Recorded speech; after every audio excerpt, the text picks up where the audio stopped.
Hello, everybody, and welcome back to the State of the League podcast, a series where I, Jack, aka Jokicjoestar, am taking a look at the upcoming NBA season through the lens of the fans of each NBA franchise. And today I am joined by Joel from the Pick a Side podcast to talk about the Minnesota Timberwolves. Joel, how are you doing? I'm doing great, and I'm honored to be here. I love that I've become this de facto Timberwolves fan. Even though I'm a Knicks fan, that's my team that I root for. The Timberwolves, man, Anthony Edwards, that's just my guy. That's my favorite player in the league currently, and I'm honestly more excited for their season than I am for the Knicks, even though I am a Knicks fan. I mean, yeah, the Timberwolves, it's kind of, I mean, not to just like jump right into it, but it is kind of a weird spot that they're in where I don't like their team that much, but Anthony Edwards rocks so much that like whenever I look at them, I'm like, okay, I hope they do well just because Ant's there. Like the rest of them, I could go without. I don't care. But Ant, I mean, especially with everything that went down with Team USA this summer and how he stepped up there, it's just hard not to like the guy. And he's so fucking good for being like 21 or 22 years old. Yeah, so I can totally understand, even though you are a Knicks fan, being excited and loving the Timberwolves and being ready for what they're going to do this upcoming season. So I guess that brings me to question number one I got for you. How do you feel about where the Timberwolves are at as a franchise? I feel like they're in a great spot, and the reason why I feel that way is because they're coming off back-to-back playoff appearances. The last time that's happened was in the 02-03 and the 03-04 season. So it's been 19 years since Timberwolves fans have been in the playoffs back to back, and they're looking to make it three times in a row this year. You gotta always be in a great place when you have Anthony Edwards on your team, and I think Jaden McDaniels is also a star.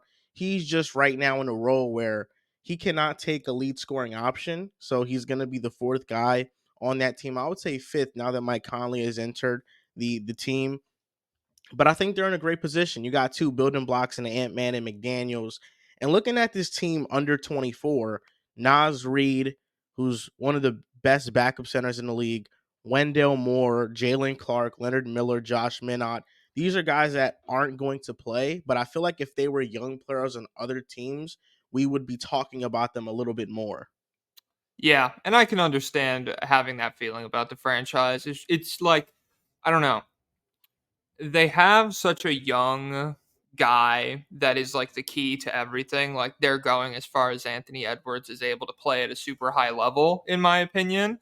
And when you have a team like that, it's surprising when everyone else around him, you're like, okay, second option, Cat's like 28 or something, I would assume. And then Gobert is well over 30. Conley is like 35 at this point. Everyone you're relying to be good around this 21-year-old is like older in NBA terms, and so it's just a weird dynamic to have. I'm intermediate on where the Wolves are at. I love Anthony Edwards, but I think the dynamic of the team around them is just kind of strange. Just in the sense that like we're here now and it's a good team, and the fact that they are back-to-back playoff appearances, I think that is a good thing. At the end of the day, obviously you want to make it as far into the postseason as you can, and for a franchise like the Wolves where they just had that super long playoff drought of being horrible, that sucks. But to make the playoffs and you're like, holy shit, it's cool, we're back, and immediately sell out on the Gobert trade, it kind of like deflated the air in the feeling around the franchise a little bit, just in the sense that it's like, oh, okay, we're in now. It's kind of hard to look to the future after you make a move like that, and so now you're kind of reevaluating where the roster is at through that lens. And in a win now sense or a win in the very near future, I'm not sure about the Timberwolves. But like I said, Anthony Edwards is so good that you kind of have to feel good about where you're at. And you mentioned it. The Rudy Gobert trade was something that accelerated the timeline for this team. Now you have to win now. And it's fascinating looking back at this Rudy Gobert trade because what they gave up, Patrick Beverly, Jared Vanderbilt, Malik Beasley, who outside of Pat Bev, you can't trust Malik Beasley and Jared Vanderbilt in a playoff setting consistently. The real one was Walker Kessler, who, if the Wolves had Walker Kessler now you're talking about the Wolves as one of the best young cores in the NBA. Wow, they have Anthony Edwards, they have Walker Kessler, they have McDaniels. Oh my goodness, this is a great trio moving forward. But all in all, I do feel like they draft pretty well. And Gobert, even though the numbers show you that Walker was better, I feel like Gobert, I think he's still a better player. Just in a vacuum, he's a better player. And I think Anthony Edwards is ready to step up to that moment to where you don't need young players. You can go out and you can trade for vets and you can kind of accelerate this process a little bit. I know later we'll get into the show about, disappointments for the season and surprises and stuff, but the Timberwolves are definitely a team that should keeps taking leaps forward. Yeah, and with the Gobert Walker Kessler comparison, uh it's just he was set up to fail there. I feel like Gobert, just in the sense that like nobody likes him anyways, and I'm not going to die on a hill defending Gobert, but he is still like a good basketball player. And so if Kessler was even good for the Jazz and Gobert was like had a down year, people were going to dogpile on that comparison regardless. And I agree with you. I think it's easy to say that a young guy who overachieves in a setting where they're not expecting a ton of like contributions to winning. I know Utah had that really hot start, but they didn't end up doing anything or getting into the postseason in any meaningful way. It's easy to look at a young guy being like, oh, he gets a lot of blocks. He protects the rim really well, which he does, and be like, oh my God, is he better than Rudy Gobert? Just because we've seen Rudy Gobert have a lot of shortcomings and a lot of issues and kind of underachieve with the Timberwolves last season, which is also there's contributions from things like injury, and I think Gobert is a guy who would probably benefit from having a couple years of continuity with the guys that he is helping with perimeter defense or catching lobs, running the pick and rolls with, and things like that. So I think over the next year, 2 years, we should probably see a bit of a resurgence back to what we know Rudy Gobert is capable of being. And I think then you'll kind of see him start to separate himself from Kessler in Utah. Yeah, I think Kessler's amazing though. I do think he's like a future defensive player of the year candidate. And that's why it's tough when you look at the trade on paper, because the Timberwolves would 100% be in a better position had they not traded for Rudy Gobert. But this is where they are now. Like now, this is what you have. This is what you have to work with. And I'm not one of those people that constantly just brings up the past when it comes to moves. It's like, whenever we talk about Gobert, oh, but the trade, oh, but they could have had Kessler, because we're here now, and this is the current team, and I still think even with this current team, they can compete. It's weird. I didn't realize that it had been that long since they made the playoffs like that. And when you mention it, they immediately, it's like them and Sacramento are two teams where they just had these super long playoff droughts. And it's bizarre when you put those two teams next to each other just to look at like the difference in vibes between like the fan bases and everything. There's almost, for having probably the best player either team has in Anthony Edwards, I would say, there is still almost a cloud hanging over the Minnesota Timberwolves in the sense that, like, we don't know what's going to happen when Anthony Edwards is at the point where he could be the best player on the planet. And whereas with Sacramento, it's just like they are so happy and they kind of like held on to a lot of their assets and they now have this duo that they're not like super young, but they're probably neither one of them is entering their prime for several more seasons. So they kind of have the more traditional path forward in terms of like building a team that will eventually contend for a championship. It's just, I don't know, that's a strange juxtaposition that popped into my mind when you brought up the playoffs like that. That's a great point, because when it comes to the Timberwolves, although they do have Anthony Edwards and the future looks looks bright with him, do you really trust this team? And it's really, do you trust Cat? Do you trust Gobert? The front court is made up of players that around the league don't have the best reputation. Carl Anthony Towns on defense, when he has to guard on perimeter, is worrisome. He's best at the five. I think that, and that's why I feel like the best plan of action for the Wolves was to get a backup center, which could have been Walker Kessler as a rookie, and just have him play spot minutes and have him play in the playoffs when you need him. But now when you force Cat to play the four full time and you have Gobert, it does mess up the spacing. And I think the big question mark coming into this year is Anthony Edwards last year broke out, and that's in large part due to Cat being out. Now that Cat is back into this offense and we know he can score 25 a game, is Edwards going to take that leap statistically that we've all been looking forward to him taking? And will the addition of Mike Conley help Rudy Gobert offensively? Because I think not having a true point guard definitely hurt Gobert. So bringing in somebody like Conley who has chemistry with him was helpful. And as for the Kings, I love the Kings. I think they were the best story in the NBA last year, but they are also a team primed for regression. Yeah. Yeah, like I agree there, just in the sense that once you're used to seeing a team, and especially like game planning for a team in the postseason, you saw it in the postseason last year. Golden State was like, hell yeah, we will play Sacramento without question. And it worked out really well for them. And I don't know, if Sabonis figures out how to space the floor a little bit, maybe I think that could like shift the dynamic of the team pretty seriously, where you're like, okay, the game plan gets a little trickier here. But if it's just like if they're running it back with the same roster, I think most teams in the league would at least feel comfortable playing them in the postseason, which is not what you want if you're a fan of that team. Just because I don't know, like when you play the Kings, you know if you have the personnel to guard them. And so if you don't have those guys, yeah, you're gonna have a hard time. But like if you're the Warriors and you can throw Draymond Green out there and Looney's gonna fucking eat boards alive the way that series went, yeah.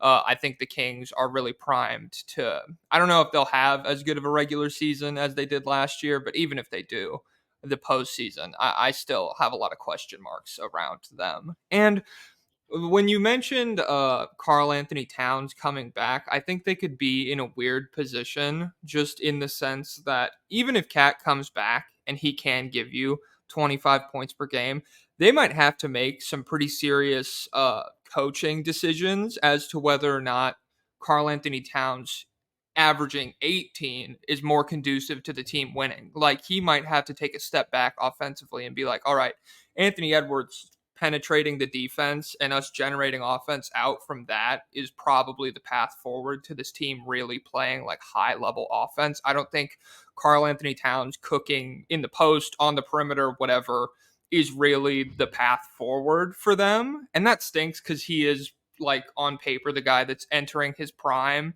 and is like the best version of the player that he's going to be. But that's kind of how it works out, especially with how this Gobert trade has happened and just like, I don't know, it's running them together. I don't like. I really don't like that lineup. That's probably the biggest bullet point I had on the state of the franchise. Is I'm just like this running Cat at the four defensively is fucking horrid sometimes, and I see the vision where Gobert and Cat can kind of make up for each other's deficiencies. Cat really good offensively. Gobert can cover for him on defense, and if McDaniels takes a step forward defensively, gets more playing time, and Anthony Edwards, who I think could be a really high caliber defender as well. If they can get really good defensively on the perimeter, I see what Minnesota wants, but that's a lot of things that would all need to go right. And in practice, if any one of them goes wrong, I think they'll still be like a very average defensive team.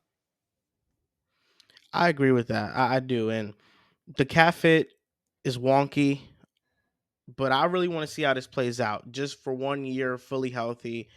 I wasn't an advocate of them trading Cat because I said, you know what? Cat came into last year with a serious illness that made him lose 20 pounds. Then he got hurt, so he didn't play with this team. I want to see how this team plays. And if it doesn't look good, I'm a full advocate of Tim Connolly making a decision to trade Cat or Gobert, one of those two. But Cat's contract is so untradeable that anything you're getting back for him is gonna be significantly less value than what Cat is as a player. Yeah, and I have it here. Carl Anthony Towns has become underrated as a basketball player, 100%. He is very good, and I think he gets a lot of shit for like talking weird or being soft or whatever. That's fucking dumb online. It's just the way that they've built this team does not maximize what he does as a player at all, and it's unfair, but it's what's going on. Yeah, I agree. I feel like for them, it's really about just making sure they know Anthony Edwards is the guy. I was looking at this stat, and last year he had 700 plus drives on the season and was finishing at the rim at a top 10 rate. That type of slashing ability with his ability to shoot threes, improving that mid-range shot. I'm very high on Edwards. Like I think he can be a top 10 player in the league. Whether that happens this year or not, I'm not sure. I think it can. But I think Anthony Edwards can be somebody that in a couple years we're putting in the top 5. Because I think he's that good. Oh, I mean, I'm on the same page with you, especially I think for someone who has such a mechanically sound jumper as Anthony Edwards. It's pretty, it's not ugly. I think one of the easy step forwards for him that he could make over the next two off seasons is bumping his 3 point percentage up to, if he's a 37, 38% 3 point shooter, that's a fucking nightmare for teams to guard just because he is so, I mean, Dwayne Wade esque, just blowing by. Like, guys are sagging off him at points and he still just fucking evaporates past them. And so, like, if you have to close him out, if he can attack closeouts, that's really tough to defend. And so, yeah, I'm with you.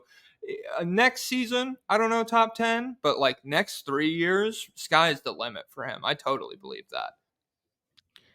I'm looking at these moves that they made in the offseason. One of them is the Edwards extension. It was 5 years, 260 million. The other three were Nas Reed, 3 years, 42 million. Alexander Walker, 2 years, 9 million, and Shake Milton, 2 years, 10 million. What do you think about the signings that they made? I think when you take a look at where the guard depth is on this team, and the fact that Conley is 35 years old. When you, if you lump Alexander Walker and Shake Milton together, and you're like, if we can hit on one of those being a quality guard that we can move forward with as a part of our franchise, I think that's good. And it's not an overpay for either of them. There's a chance that neither works out. It is what it is. But if you can get one of them to just be like a competent guy next to Edwards, especially if one of them can figure out how to run like a quality offense, obviously Mike Conley is very savvy in that regard. And you're not going to be able to pick up on like 15 years of NBA experience in an offseason or something like that. But it's a nice guy for guys like that to learn under and try to learn tricks of the trade in that regard. But when you're picking up those two, I think if you hit on them, it's fine. If you don't, it's not the end of the world. Nas Reed is the one that was very interesting to me. Losing him for nothing, that would have been awful. So I'm glad that they picked him back up. I didn't realize he was so young because when he plays, he's very physically imposing, and he's not like, I don't know, he carries himself like a 28-year-old a lot of the time, just physically. And so I was like, holy shit, 23 years old. He's a very good backup center. I honestly hoped the Nuggets losing Bruce Brown, we're going to be able to snag him away from Minnesota just because their backup center situation kind of sucks right now. But I think it's weird to have three big men of this quality all on the same team. But if you're committed to the idea that you're going to be playing Karl Anthony Towns at the four, you do need a backup center. And Nas Reed rocks in that role. I really like him. When we talk about the front court of the Timberwolves, that's what gets me excited about it the most because on the bench, you have Nas Reed and Kyle Anderson. I think Kyle Anderson is also one of those players that has become very underrated. He's a great defender, he's a connector offensively. The Timberwolves playoff rotation looks solid. It's Conley, Edwards, McDaniels, Cat, Gobert, Nas Reed, Kyle Anderson, and then it could be Nikhil Alexander Walker to be that 8 man to fulfill that playoff rotation. To me, Nas Reed is one of the best contracts in the NBA. Only getting him for 14 million a year. I think he's worth 20 plus million in the NBA. But I feel like the big move this offseason was just the continuity this team has now. Mike Conley was a midseason trade. Now having him full training camp for this team to practice and get ready for the Oh, regular oh season shit. with no I can't. setbacks, no injuries, no illnesses, no injuries. I mentioned that. I just feel like this is the year that the Timberwolves can start off hot and they can start off swinging. But you mentioned it, the backcourt depth is concerning Because off the bench, you don't have any point guard. It's Jordan McLaughlin and then it's Shake Milton. Do you have any more thoughts on the Nas Reed resigning?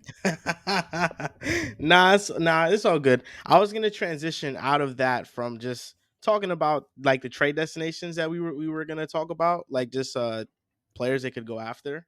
Mm-hmm. That's really it. But yeah, we could transition out of that.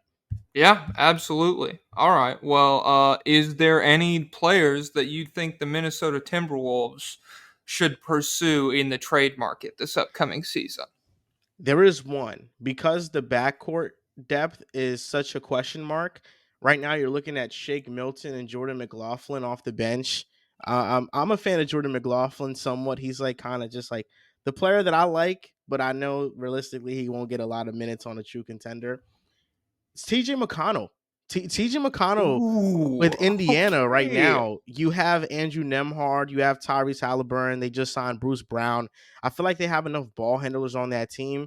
TJ McConnell, if he could go to the Timberwolves, be their backup point guard, bring defense, toughness, he's just the perfect fit for me for this team. Damn. Yeah, that's kind of like bringing fucking white Pat Bev onto the team. Now that you're talking about that, that makes sense. He's gritty. And yeah, no. See, I wrote down Tyus Jones for the same spot because I think Washington's just going to suck and they don't really care. Like, that's too good or competent of a player to hold on to on a tanking team. Someone who's competitive will give up an asset to get Tyus Jones. And I think he could do well with the Timberwolves. He kind of feels like he is becoming the next generation's Mike Conley in a sense. I don't think he'll ever be like fringe all star level, but just in the sense that like you look at a team and you're like, oh, they got Tyus Jones at the point. That's a good point guard. You know, he's not going to alter the fucking course of your franchise or anything like that. But I think he could help out the Wolves in a lot of similar ways that T.J. McConnell could. But I like T.J. McConnell more. I think he's a better defender, and I think if you're trying to maximize what Rudy Gobert does, he's spent his whole life surrounded by like I don't know who were the Donovan Mitchell's not a good defender. I don't want to shit on him. Everyone in Utah was not a good point of attack defender, and I think if you want to maximize Gobert in Minnesota, get him guys like T.J. McConnell. So I really like that pickup. I love the Tyus Jones name because TJ McConnell is someone that's a backup point guard. We know that he doesn't have any aspirations to start long term, where Tyus Jones is someone who can be the backup, and then Conley's older, so Tyus Jones could very well be the starter in a year. And that's something Yeah, Minnesota would desperately need.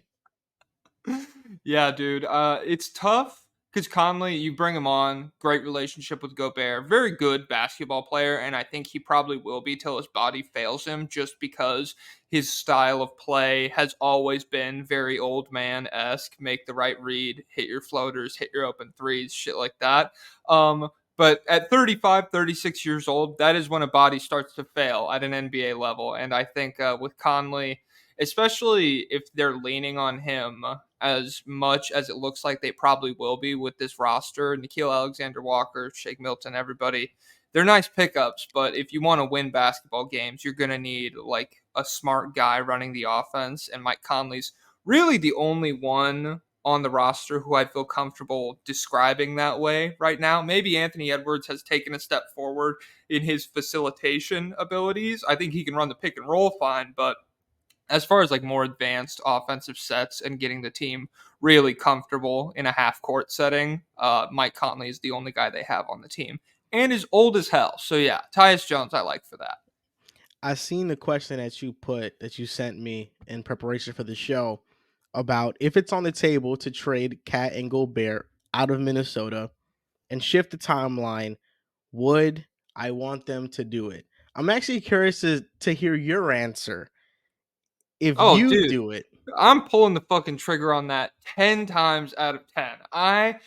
It's the most frustrating thing in the world to me when a small market team does that to themselves, and I'm scared the Cavs might do it with Evan Mobley here in a sec.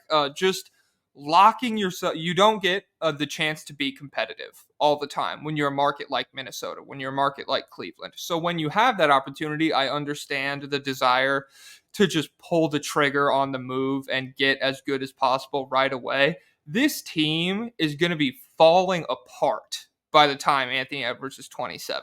And if they hadn't done that Gobert trade, I mean, I know we don't want to talk about the past or whatever. Nas Reed, Kessler, all that shit, and moving forward, McDaniels, that's such a good young team. And so I think even if you move off of Karl Anthony Towns and Gobert, both, and you don't get proper value for either, you just get like some nice stuff back. I would probably like that more just because when you have one of the best players on the planet, you like want to maximize what you're able to do with them. And I don't think Anthony Edwards is going to be one of the five best players on the planet this year. Maybe not next year, maybe not the year after that.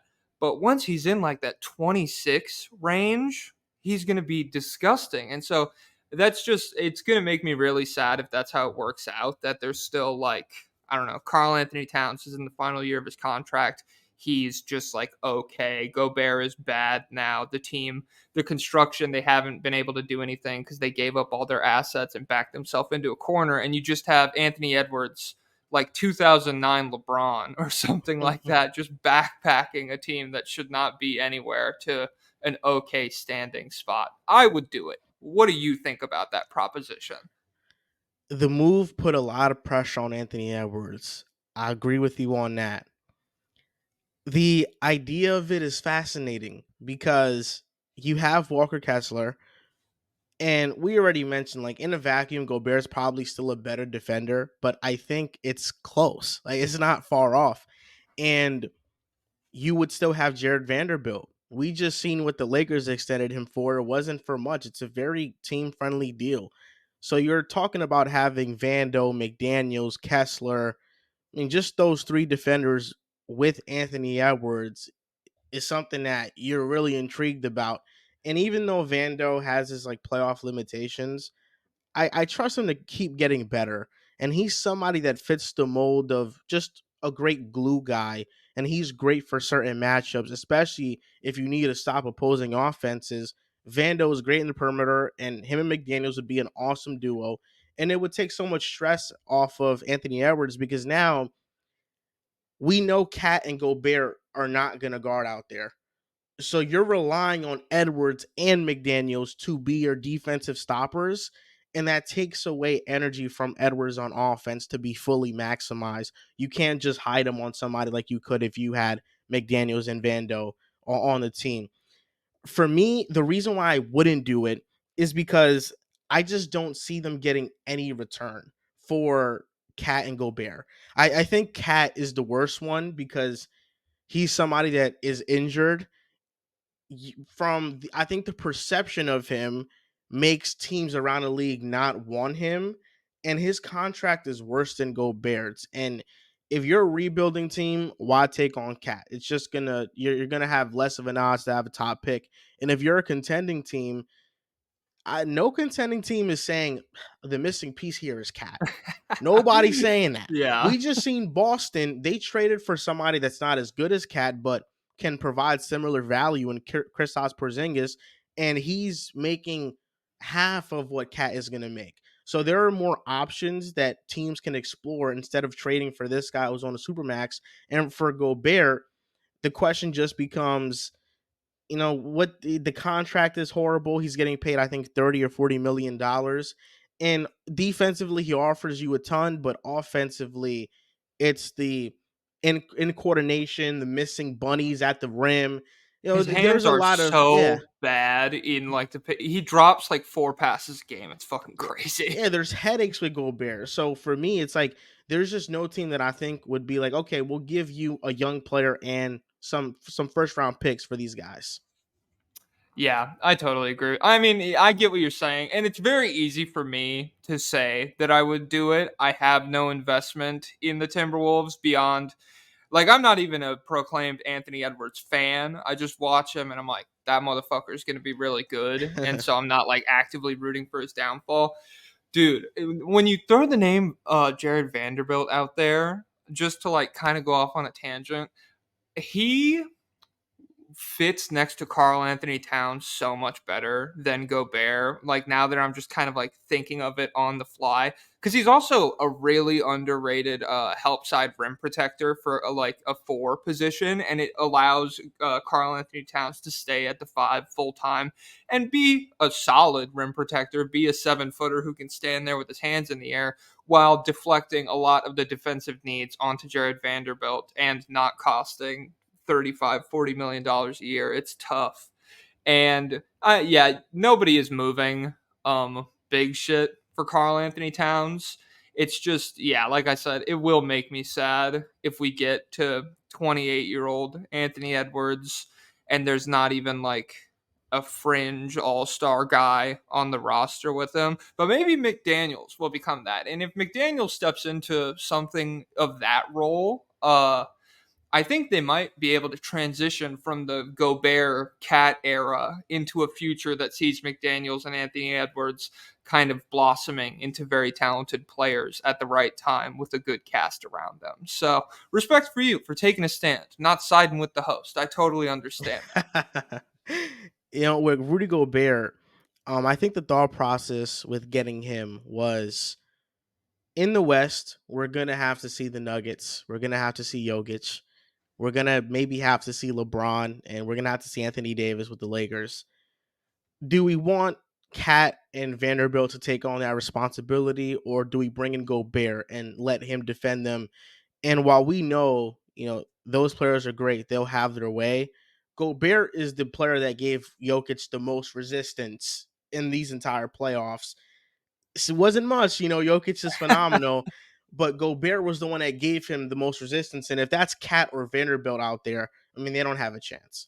Yeah. And it's tough. It's tough for Jokic to be the only fucking look that you see in the postseason because I believe like if Anthony Davis and Rudy Gobert went at it in a playoff series with the way Davis has like really struggled shooting the mid range or hitting his floaters recently. He blew up the Nuggets in game one, and then it didn't seem like he hit a mid range for the rest of the series.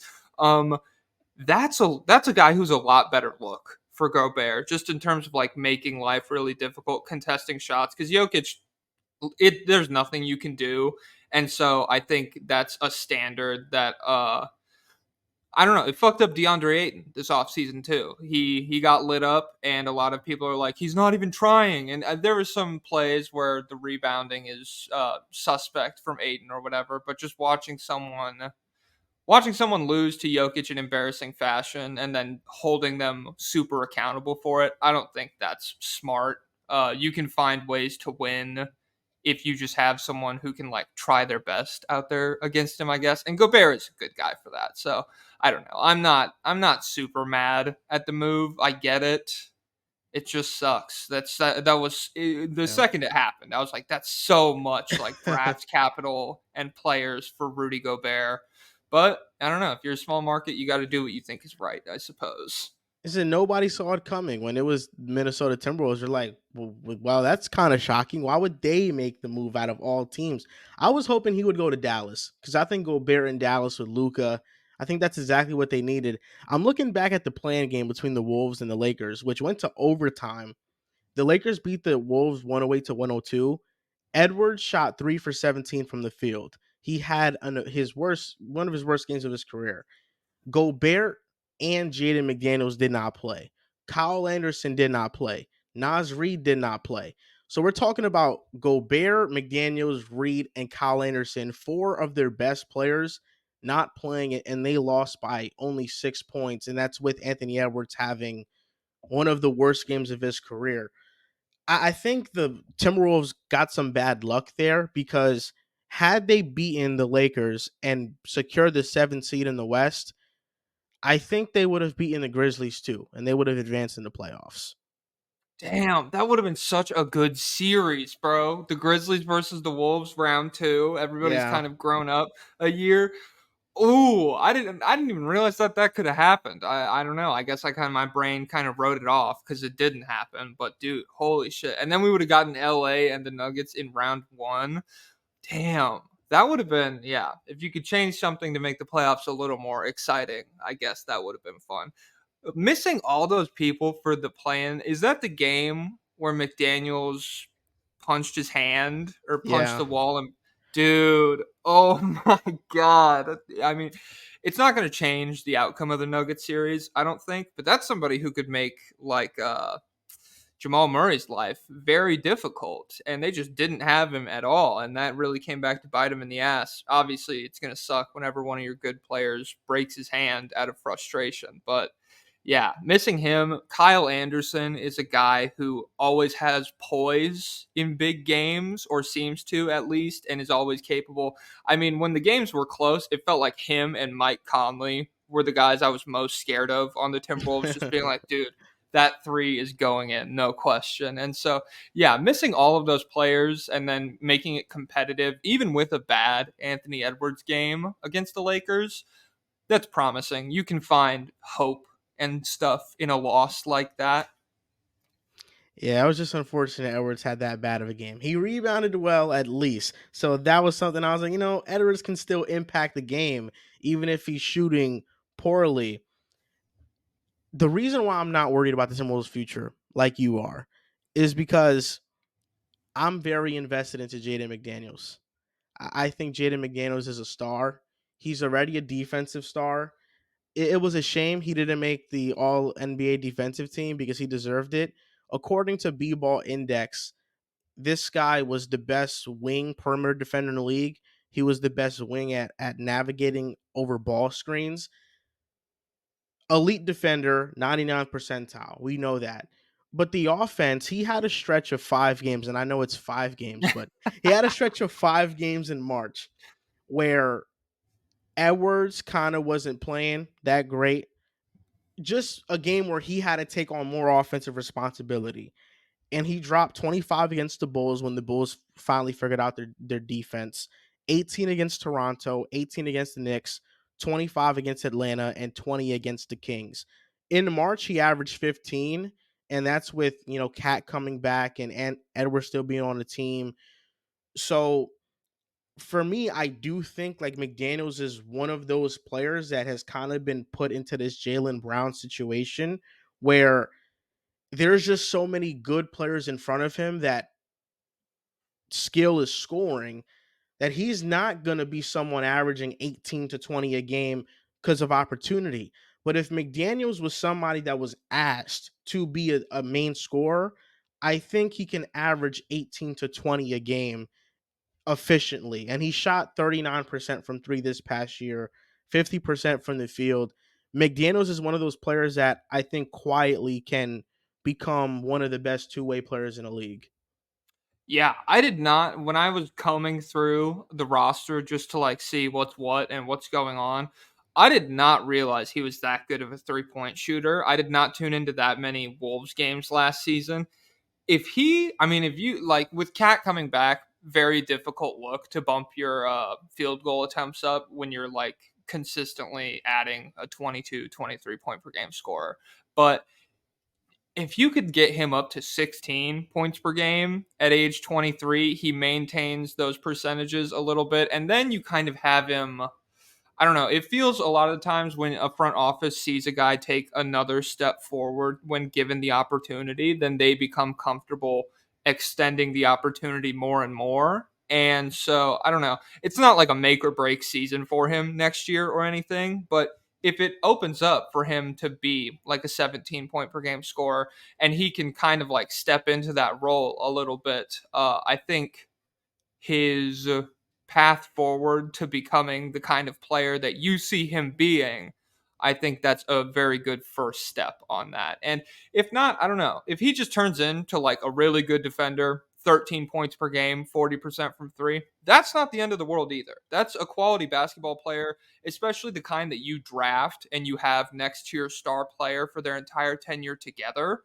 That's one less piece you have to worry about finding in free agency or a trade or something like that. They're not going to have to go make the Nuggets Aaron Gordon trade, something like that, just to find like a quality defender. When you build role players in house, it removes a lot of the headaches from things like free agency and trading for guys, especially for a market that's not going to attract free agents the way Minnesota doesn't do that. At worst, I see Jaden becoming OG Ananobi. Damn. And OG if is a you weird have name. Yeah, and if you have OG Ananobi who, he can score 16 18, he's going to be one of the best defenders in the league. That's still a plus. That's not second best player on your team kind of guy, but it's impactful role player that every single contender wants on their team. I compared Anthony Edwards and Jaden McDaniels to Jason Tatum and Jalen Brown.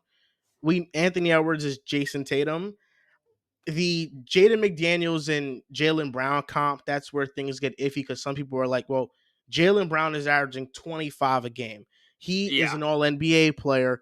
For McDaniels to get to that point is a long shot, but there have been so many NBA players that have come out and they've talked about McDaniels and they've been like he's one of the more underrated players in the league. Anthony Edwards always props him up, saying that he has the most potential on the team. He's the most important player on the team. And for me, just if other players are recognizing what he can be or what he is, but just the opportunity hasn't presented itself, I feel confident. He's 6'11, he can shoot the ball, and he has some nice handle. Like he's somebody that can break down a defender. And surprisingly, he was one of the best players on post fadeaway jump shots. Damn. Well, that's a good sign, I guess. That's a tough shot to be very good at. And when you mention the name OG Ananobi, my instant reaction, I'm like, oh, that's OG, because that's like the aura that OG has developed in the fucking league nowadays. Hmm. But when I like think about it more, I'm like, okay, just a really good 3-and-D player. Yeah, I could totally see McDaniels becoming that. I don't know. It's just weird that OG, between like all of like the rumors about 3 firsts is the starting price for him. They won't move him for Dame, stuff like that. He kind of has this air around him when we talk about OG Ananobi as like a guy who's gonna be an all-star or something like that if you move for him. And he's really good, but I don't think like I don't know. Like I said, my reaction was like, no way will Jaden McDaniels become that. But when I think about it, it's a lot more tangible than I first thought. I think OG is a pretty good comp for him. Now, question: when it comes to the Raptors, would you have made the Dame trade? Like, do you think Dame, OG, and Siakam with Jakob Pertl and Gary Trent Jr. I think's on the team? Do you think that's actually a team that could do some damage in the East? Let's just say that they traded Scotty Barnes and Grady Dick or a first or something. If they move Barnes, I think. I mean, I think they're probably on the level of like a Miami Heat team. I would probably still have a healthy Celtics and a healthy Bucks over that roster, just because there's Toronto's kind of split their roster in the middle at that point between guys who are like 6'10 and they want to roll out all at once and play very switchable, we're all over the place defense. But then you have Gary Trent and Damian Lillard built into your roster as guys. Gary Trent's a good defender, but he's not very big, so it's not a super traditional path forward to rolling out like a super good lineup. And I don't think that team blows the best Blazer rosters that Damian Lillard had out of the water. I'm not sure how happy he would have been to do that. So if I'm Toronto, if I have like communication from Dame's camp that he'll be super chill here and he'll like come and play and fulfill his contract, I guess I probably would do it just because like you already have Siakam and OG who want out anyways. But I don't know. It doesn't surprise me that they didn't. I don't think. I think the Milwaukee fit, which I didn't see coming, fucking blows everything else I heard of out of the water. Him and Yeah. Giannis is. Yeah, I'm glad the Nuggets won last season because now, like, if they can repeat, cool. But if they had come, like, if they got into the finals and lost last season, and now I had to deal with all this bullshit, I'd be furious. Would you have made the trade if you're Toronto? I would have made it. I would have made it if I was them. When I look at the Blazers rosters Dame has had, it was always Dame CJ, and the wing depth was horrible. And Nurkic was always kind of hobbled with some injuries. So, we never got the best version of Nurkic. But the Raptors have Siakam, who's an all NBA player. You have OG, who blows any wing out the water that the Blazers had in their tenure. And Mhm. Jakob Poeltl is also a very good center. He's like in the tier of the Steven Adams of the world, where he's not an all star, but he's very good. He's good at what he does. That team quietly, I think, could match up with the top teams in the East, but of course, it just all comes down to star power. Will Dame and Pascal outplay Jalen Brown and Jason Tatum in a playoff series?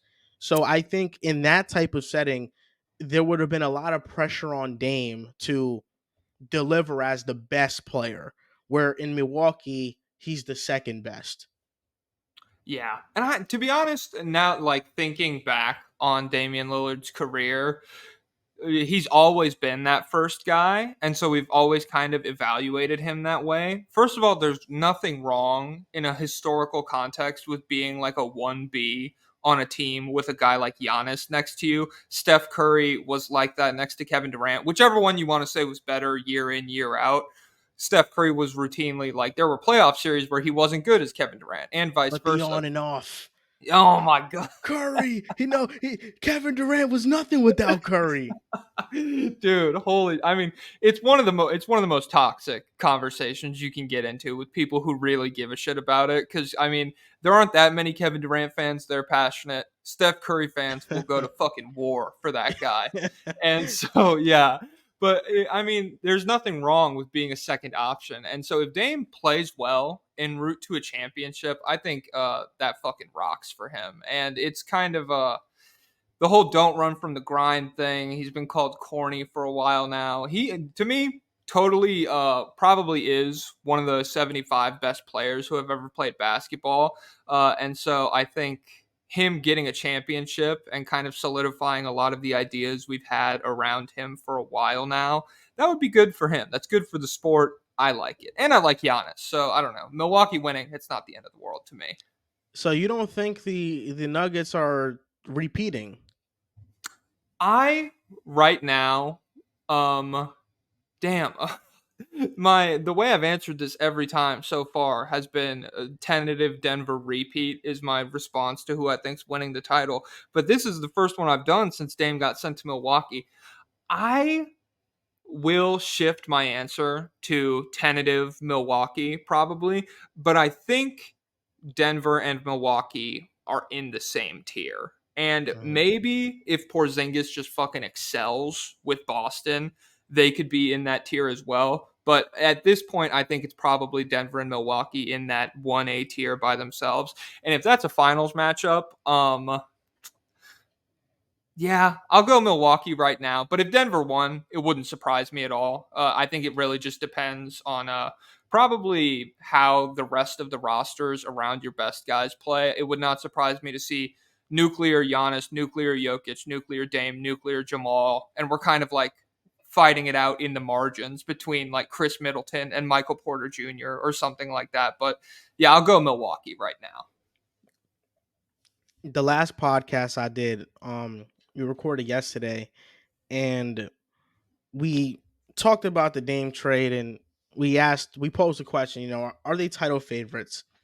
I was looking on FanDuel to see the odds for the championship. The Bucks are one. Number two is the Celtics. Number three is the Suns, and number four is the Nuggets. And that was surprising to me because I don't think any team this offseason made enough moves to get in front of Denver to win a championship. I think the Bucks getting Dame was a huge move. Of course, that should be the early favorite to come out the East and maybe possibly win a championship. But when I look at the team, I think the depth is a concern. I think the backcourt defensively is a concern as well. As good as Brook Lopez is, he's not handling Jokic.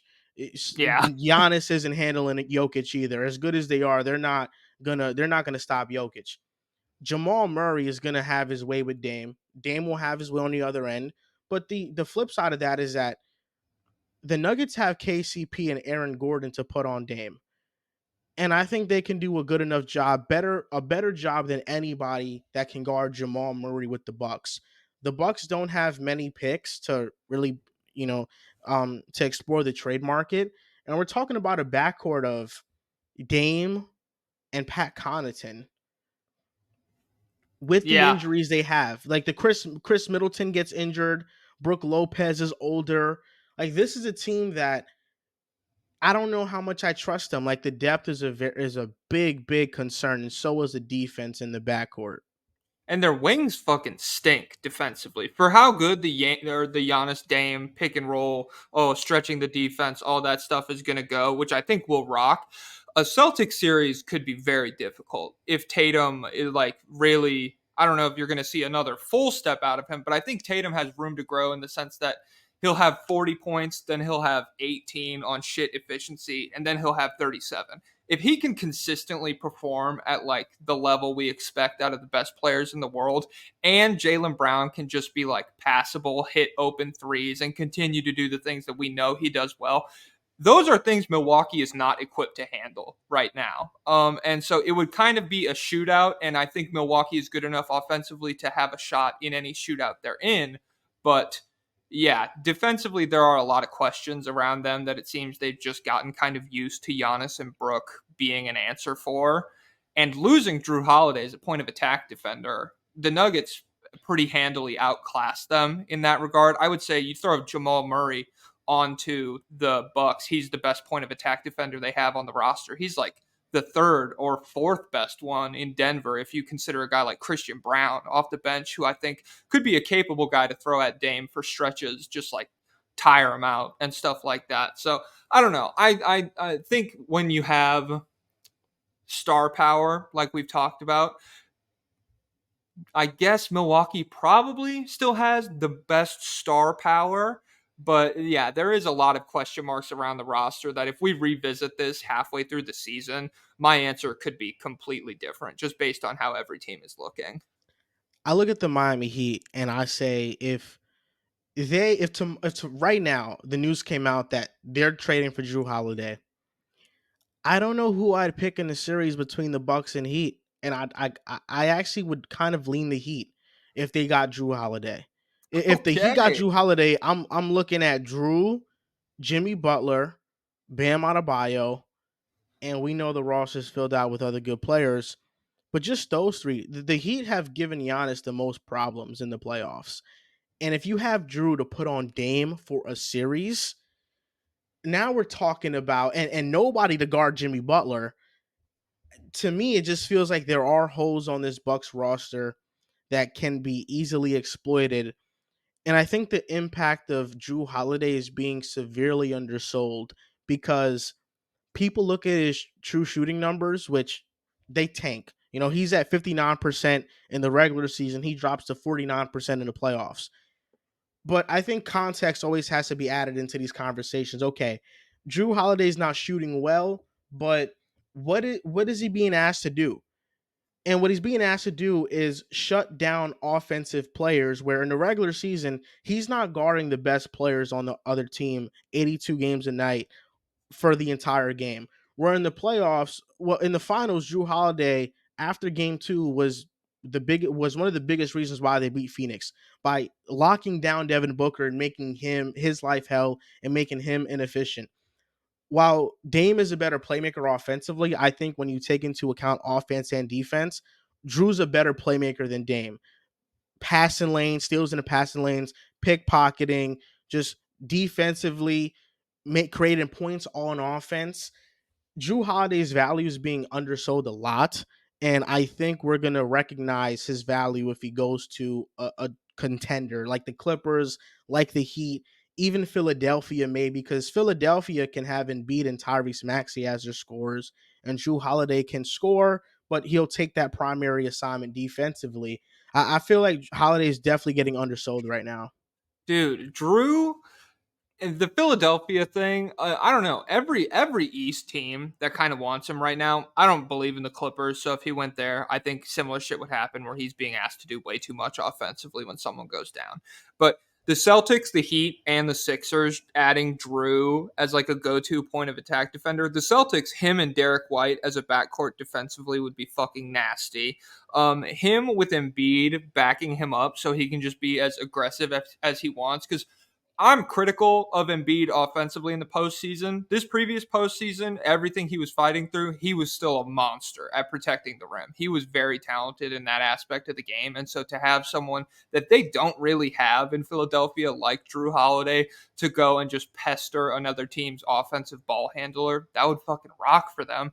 And then, like you said, Miami, I'm not sure about the depth of Miami because now that they've lost Strus and Vincent, if you give up Hero in the Drew Holiday trade, I'm not exactly sure what the package would look like.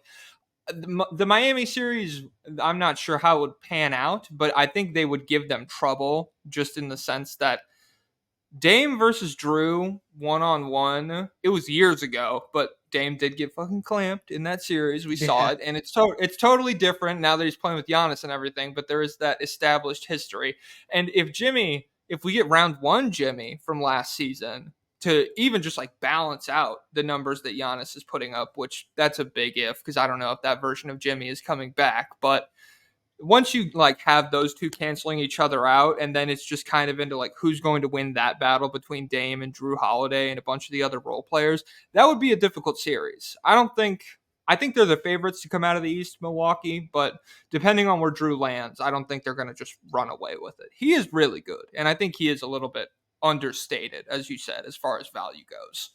Dame got traded to the Bucks, and that's the huge splash move. I think where Drew Holiday gets traded is the needle mover in the East. Like if Boston gets him, I don't see how you can make an argument against Boston not being the favorite. Yeah, I think it's difficult because it would not surprise me if last year was an outlier year for Porzingis in terms of durability, and if he just like goes back to everything we've seen from him in like, his whole career, and then you have Time Lord, Horford, and Porzingis, three guys who, health wise, I mean, Horford's the most durable, and he's a billion years old at that point. I think there are problems there, but yeah, I get what you mean though, in the sense that Boston would be a really tough cover at that point. And As of that's one right of the. now, though, I have Sorry, it's all good. As of right now, though, I have the Nuggets winning the championship. I have them repeating. respect. Hell yeah. Well, I'm always nervous that if I say something out loud, the other thing comes true. So Milwaukee is storming their way to the title. Absolutely. All right. I don't know. I think we kind of naturally worked through everything there. It's been like 15 minutes since we've been talking about the Timberwolves. I guess I didn't hear from you. What do you think like a disappointing season would be for the Wolves, and what would a surprisingly nice one look like for you next year? Disappointing season is making the play in or missing the playoffs. Surprising Western Conference Finals appearance, but I think it is in the realm of possibility. And my expectation for the team, they have to secure a top six playoff seed. Like no ifs, ands, or buts. At right now, second year into this experiment, they went all in. They have to be a top six seed in the West. Exact same thing that I wrote down. It was just a reasonable expectation as a top six seed. I didn't go too far into how they're going to do in the playoffs, but I said surprisingly nice.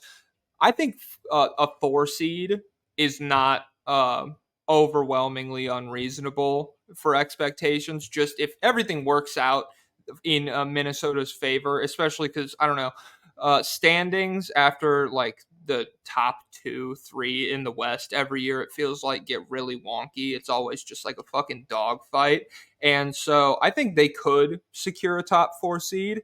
And then disappointing, even if they're I'd be sad if they were in like the lower half of the play-in tournament again. To be honest, just I think they're better than that. I think, especially the plus side of Anthony Edwards being so young with all of these guys who you expect to be steady around him, is the fact that you will get advancements every offseason from him. Hopefully, big steps forward. And if you can get one of those out of Anthony Edwards this offseason, I think you probably will, given how good he was in the FIBA tournament and everything we've seen like that.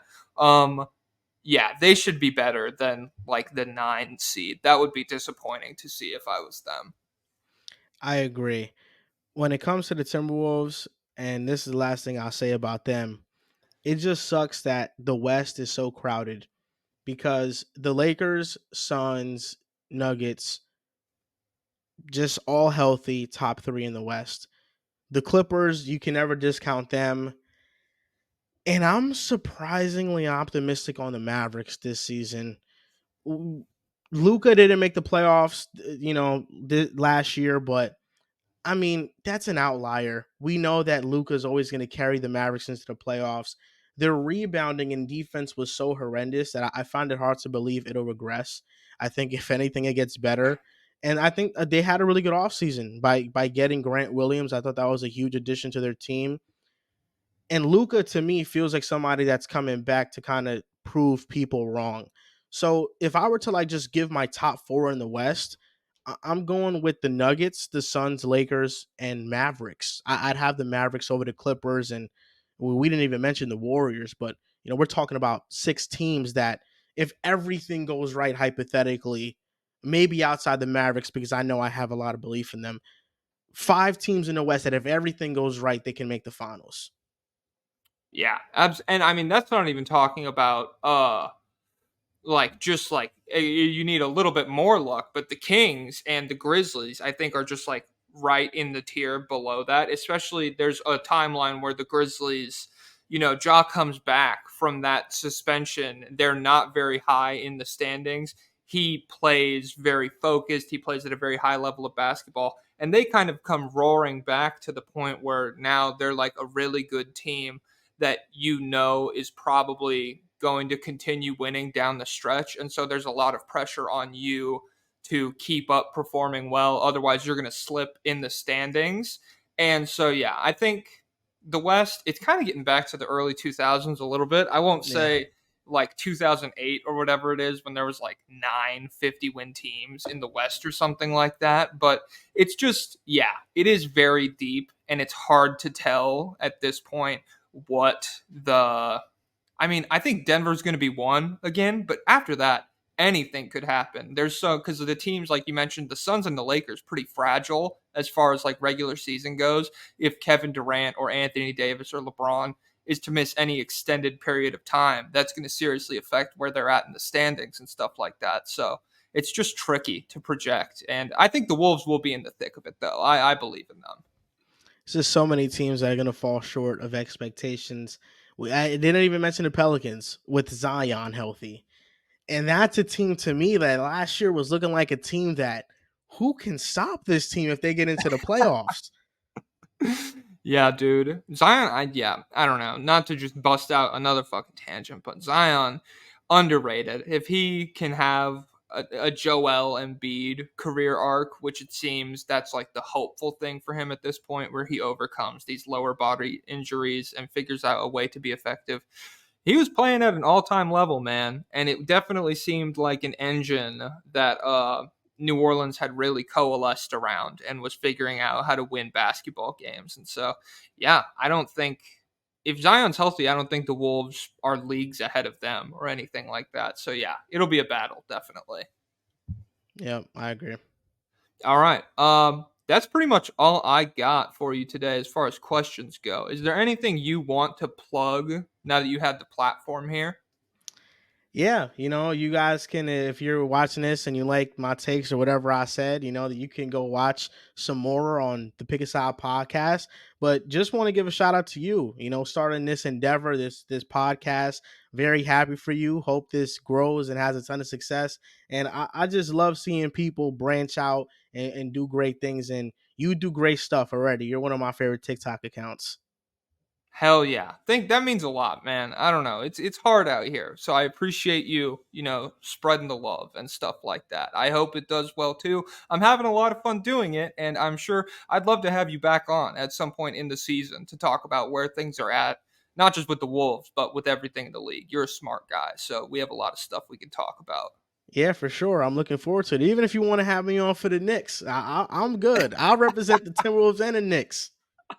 Hell yeah. A true renaissance man. He does it all, ladies and gentlemen. Small markets, big markets, it doesn't matter. Okay. Well, that's all I got for you guys today. Thank you for tuning in, listening, watching, wherever you're at. And I will see you in the next episode. Peace. Peace.